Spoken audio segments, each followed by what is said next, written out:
You're listening to Tremendous Leadership with Dr. Tracey Jones.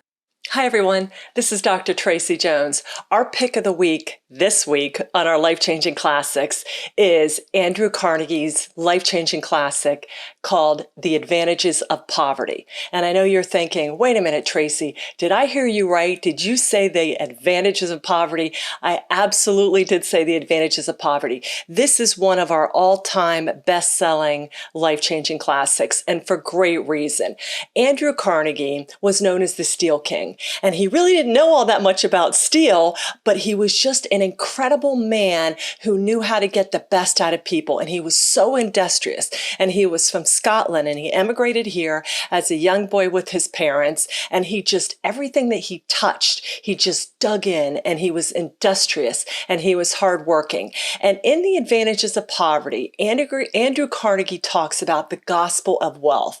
And what he says the gospel of wealth is that it calls upon the millionaire to sell all that he hath and give it to the highest and best form to the poor by administering his estate for himself for the good of his fellows before he is called to lie down and rest upon the bosom of Mother Earth. And I know you're thinking, oh yeah, Tracey, that's right. All those rich people should give away everything. Well, listen, that's not exactly what Andrew Carnegie said. What he talked about was, first of all, the great things that teach young people the value of wealth. And he talks about the value of a library, a free library. And then he talks about the value of your parents. And then he talks about the willingness and the desire to earn money as a young person and be a breadwinner with your parents.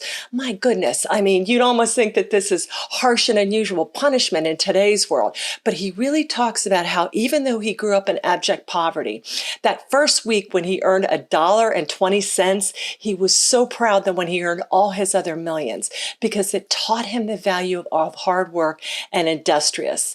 And he talked again about the library, the role of parents, and his boyhood duty to assist his parents as a possible breadwinner. And he really talked about the greatest and the best of our race have necessarily been nurtured in the bracing school of poverty. So when we talk about the war on poverty, poverty in and of itself is not a bad thing. My father grew up in abject poverty, and I can remember him telling me as a young girl, he never really knew that they were poor because they had a family and they worked together and they were a collective unit and they did everything they could and they had this camaraderie. And yet everything in today's world says that, oh, if you have money but not a family, then you're wealthy. And that is absolutely backwards. So he really talks about how that the day's going to come when if you die with enormous sums of money not spent, that's really going to be a bad thing. And that reminds me of Colonel Sanders' one quote. He says, there's no reason to die a rich man in the cemetery. You can't do any business there. And so Andrew Carnegie really drills down into this. And he really even talks about the dangers of leaving money to your children. And he says, I have therefore endeavored to prove that at the root of the desire to bequeath to children, there lay the vanity of the parents rather than wise regard for the good of their children. And he says, I just as soon leave to my son a curse as the almighty dollar. Why does he say that? Because he knows when we are given money without having to earn it, it ruins us every single time. Boy, you just look around and see what's going on in the world to know what's going on with that. And he says, wealth is a curse to young men and poverty a blessing.